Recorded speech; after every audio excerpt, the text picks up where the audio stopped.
Hello po. Good morning po sa inyong lahat. Yes, pinagdala po ako ng santol ng aking mabait na auntie. Galing po sa kanila itong mga santol na to.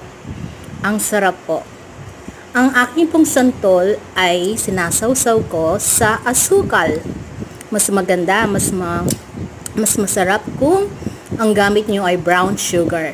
Hindi po ako gumagamit ng asin kasi nagsawa na po ako sa asin o sa chili salt. Mas gusto ko po ang asukal. Try nyo po, mas masarap. Ayan po, nangangasimba po kayo.